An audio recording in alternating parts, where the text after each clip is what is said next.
Hello bachcho, let's read out the question first. Two long straight wires are set parallel to each other. Each carries a current of I in the same direction and the separation between them is twice of R. The intensity of the magnetic field midway between them is. So यहाँ पर आप देख सकते हैं कि दो wires है, एक दूसरे के पैरेलल में रख दिया है, दोनों में जो करंट है वो सेम डायरेक्शन में, दैट इज अपवर्ड डायरेक्शन. तो इस मिड पॉइंट पी पर मैग्नेटिक फील्ड का मान क्या होगा वो यहाँ पर हमें बताना है. तो चलिए स्टार्ट करते हैं हम सोल्यूशन से, but before of its let's talk about the key concept which we are going to use here for this question. So यहाँ पर हम जो कॉन्सेप्ट यूज करने वाले हैं वो है Ampere's law, right.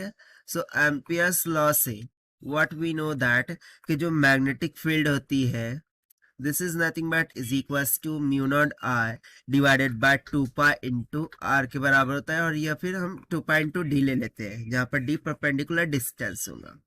Now since it is given कि ये दोनों के बिटवीन में डिस्टेंस कितना है, ट्वाइस ऑफ आर. सो यहाँ से यहाँ तक का डिस्टेंस में क्या हो जाएगा आर, और यहाँ से यहाँ तक का भी डिस्टेंस क्या हो जाएगा आर हो जाएगा.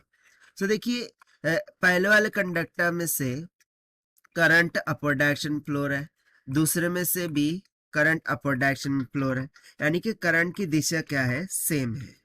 सो देखिए एक के द्वारा यदि मैं यहाँ पर हमारा जो राइट हैंड स्क्रू रूल का यूज करूं, ठीक है, if we use the right hand screw rule, so right hand screw rule से देखिए करंट अपवर्ड डायरेक्शन में है.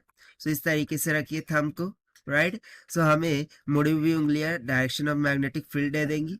सो कहाँ पर दिखा रही है, देखिए किस तरफ दिखा रही है, आउट टू द प्लेन दिखा रही है, राइट.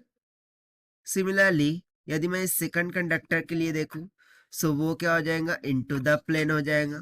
ये आउट टू द प्लेन आ रही है और ये इनटू द प्लेन आ रही है, सिंपली. सो देखिए हम यहाँ पर क्या करेंगे, bye using the Ampere's law conceptual formula. यदि मैं यहाँ से नेट मैग्नेटिक फील्ड लिखूं इस दोनों वायर के द्वारा एट दिस पॉइंट पी, ठीक.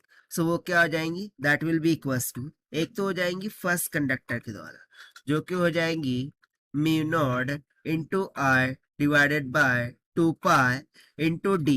सो डी क्या होता है, डिस्टेंस फ्रॉम दैट वायर होगा. सो यहाँ पर वो कितना है, आर के बराबर, से हो जाएगा 2 पाई आर. डायरेक्शन हो जाएंगी इनटू द प्लेन, प्लस और सेकंड के द्वारा हो जाएंगी mu not R divided by same 2 pi R, but direction क्या होंगी, आउट टू द प्लेन. तो देखिए इनटू आउट टू दोनों क्या है, एक दूसरे के अपोजिट, दोनों एक दूसरे को कैंसिल आउट कर देंगे. तो जो नेट मैग्नेटिक फील्ड है वो कितनी निकल के आ जाएंगी, 0. यानी कि the net magnetic field at a point P वो कितनी निकल के आ जाएंगी, 0.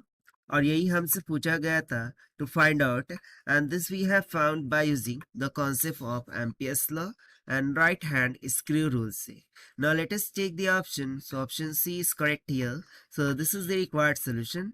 I hope you understood well. Best of luck. Thank you.